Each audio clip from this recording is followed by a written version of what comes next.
Sometimes the hardest things to capture on film are the things that are so important to us.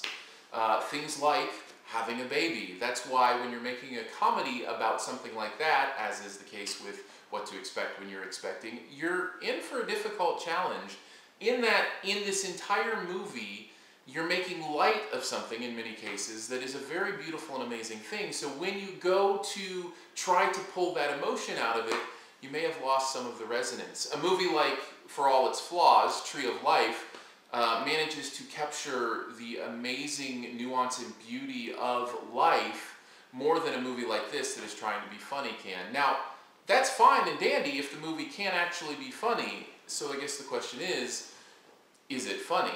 And the answer is, well, maybe sometimes. Occasionally there are moments in this movie that are really, really funny, but they are so far and few between, or few and far between, actually is probably the proper way to say that, that it doesn't make it worthwhile to sit through the entire thing. This movie also suffers from something I've seen recently in the movie New Year's Eve, which is there's way too many stories in this movie, way too many characters. You know, I think we're following 5 or 6 different stories of, you know, new life, and it just becomes a little overwhelming and you don't get the chance to really dive into any of these stories completely. Some of them are engaging, some of them are, you know, genuinely compelling, but then the others aren't. And so during the ones that aren't, you're kind of left bored or waiting for the ones that actually you attach to or connect to.